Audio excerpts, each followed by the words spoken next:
Kadang Manda dulu awal-awal nih baper gitu ya.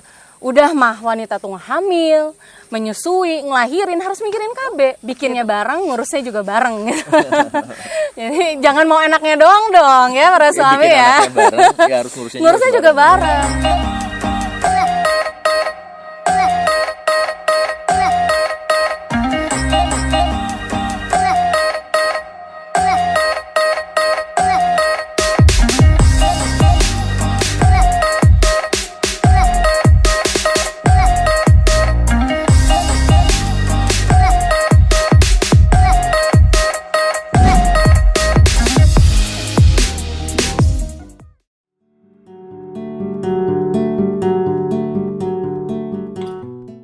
Ya, salah satu bab di buku Marriage Undercover yang berkaitan dengan kasur adalah KB ya, antara aku dan kamu. Judulnya kayak gitu. Kenapa antara aku dan kamu? Karena selama ini yang kayaknya tuh mikirin KB itu wanita, ya enggak gitu. Kadang Manda dulu awal-awal nih baper gitu ya. Udah mah wanita tuh hamil, menyusui, ngelahirin harus mikirin KB gitu kan. Makanya please dong para suami gitu, coba ngeh gitu. Coba sama-sama bahwa KB itu adalah urusan bersama, masalah bersama. Hamil, menyusui, melahirkan. Itu tuh harus butuh dukungan suami dan suami pun harus sama-sama belajar. Pasui, pamil gitu. Jadi ketika istri hamil, sebetulnya bukan bumil aja, tapi pamil juga ikutan, bukan ikutan hamil maksudnya, ikutan memikirkan gitu ya, bagaimana saya bisa mendukung istri hamil, menyusui, pasui gitu. Bahkan ada ya Ayah ASI ya gitu. Itu adalah salah satu organisasi para suami, para ayah yang concern ke bidang ASI. Keren banget kan gitu.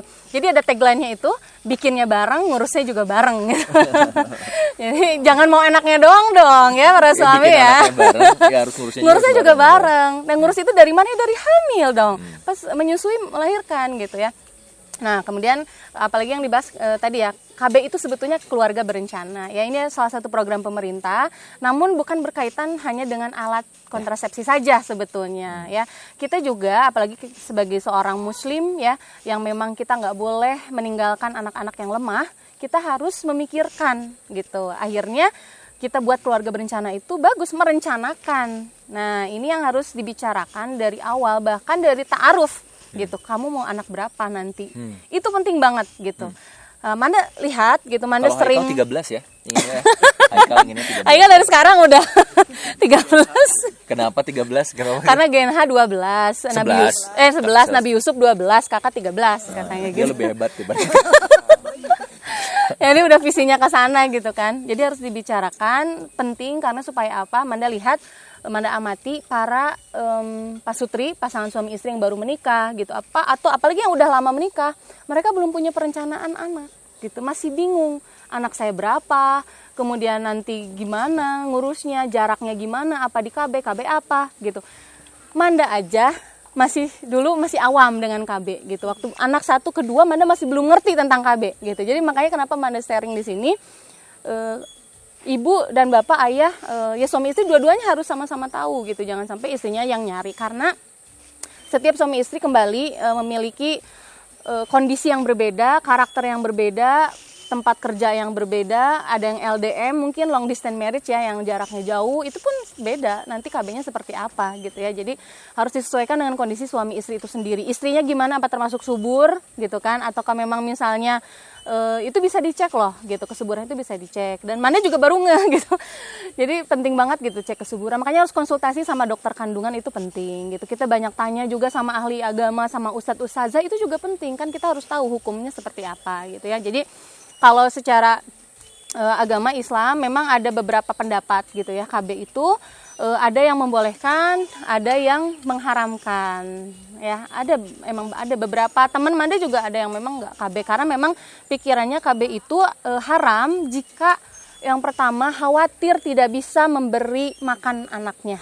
Nah itu, padahal setiap anak itu memiliki rezekinya masing-masing gitu. Jadi kalau misalnya KB karena alasan itu itu haram, tidak boleh gitu. Tapi kalau misalnya KB karena ingin mengatur jaraknya gitu ya, itu ada yang membolehkan gitu ya. Dan karena pada zaman Rasulullah Shallallahu Alaihi Wasallam pun ada sahabat yang seperti itu gitu ya.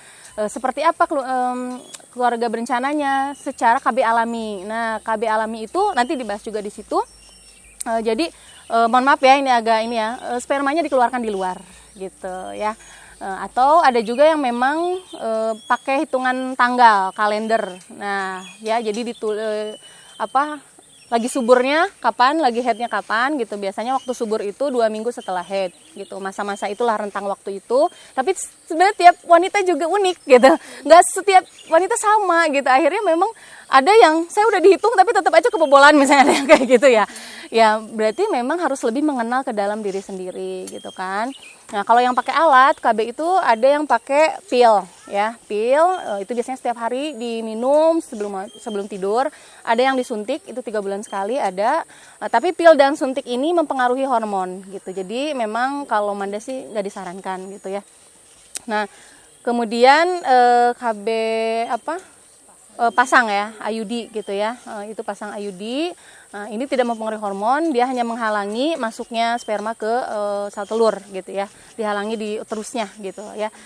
Dan beberapa ulama juga membolehkan. Memang ada berbagai pendapat gitu ya. Ada yang tidak boleh katanya ya. Ya kalau alam nanti silakan mengambil, dikomunikasikan dengan pasangannya masing-masing mau seperti apa gitu, baru ambil kesepakatan dan ya harus saling mendukung gitu. Tidak bisa disamakan antara pasangan yang satu dan yang lainnya. Oke, itu mungkin tentang KB.